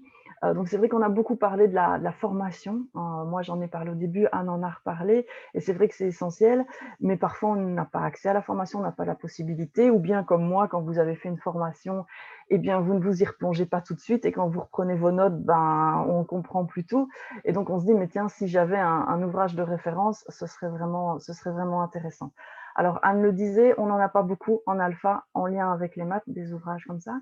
Alors, on a les balises pour l'alphabétisation populaire, évidemment, où là-dedans, on pose le cadre des mathématiques en alpha. Donc, on y retrouve ce qu'on peut travailler en maths en alpha en lien avec les compétences du primaire, ce qu'on couvre en alphabétisation, mais on n'a pas du tout le comment faire. Et donc, quand on se pose la question du comment, ce n'est pas dans les balises pour l'alpha, il faut aller ailleurs. Et je pense que quand on prend le livre de Anne, en tout cas pour ce qui concerne les nombres naturels, les opérations, donc addition, soustraction, etc., c'est quelque chose qu'on peut trouver. Et alors, moi, j'ai envie de lire une phrase du livre de Anne qui, je trouve, fait vraiment le lien entre les balises et son livre. Donc, c'est à la page 29, si jamais. Et Anne dit, concernant l'éducation mathématique, nous sommes convaincus que le rôle de l'école, c'est essentiellement d'apprendre aux enfants à entrer dans un langage et une pensée mathématique qui les aide à comprendre le monde et à y agir. Et c'est exactement ce qu'on dit dans les balises pour l'alpha par rapport aux adultes, c'est qu'on veut qu'ils fassent des maths, non pas pour des maths, mais des maths pour appréhender le monde autour d'eux. Voilà. Et donc, je pense que s'emparer du livre de Anne pour aller vers le comment, ben, ça fait tout à fait sens. Et donc, je pointerai quelques éléments qui m'ont vraiment marqué dans son livre.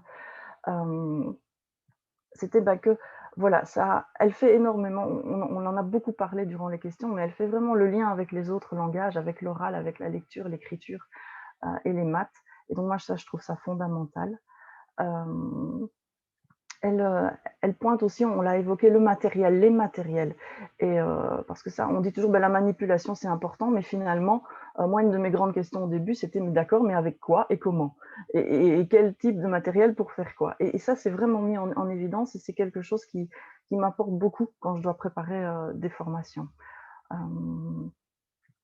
Voilà, dire aussi que très concrètement, on peut y trouver des clés pour construire des séquences de formation. Alors, les séquences ne sont pas toutes prêtes dans le livre, mais vraiment, on peut transférer très facilement. Et ça m'a vraiment aidé aussi énormément. Et pour terminer, je dirais que c'est pas un livre qui doit se lire forcément du début à la fin. Alors, je l'ai fait une fois du début à la fin, mais j'y retourne, je picore souvent, en fait. Je retourne souvent à des endroits du livre en fonction de ce que je recherche. Et je trouve ça plaisant de pouvoir évidemment me balader à l'intérieur d'un livre et d'y retrouver ce que je cherche. Voilà ce que j'avais envie de mettre en évidence, de comment moi je l'utilise au quotidien. Et donc, merci Anne de l'avoir écrit, ça m'est très utile. Voilà, merci à tous pour ces moments Merci de à partage. tous. Passez une bonne après-midi. Cécilia, tu n'avais plus rien à ajouter?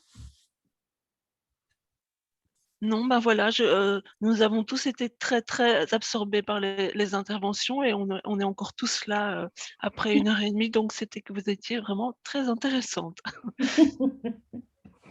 Merci Il y à a plein de gens dans le chat qui disent qu'ils vont travailler en équipe. Voilà. On va déjà en parler, qui cherchent comment se procurer le matériel aussi.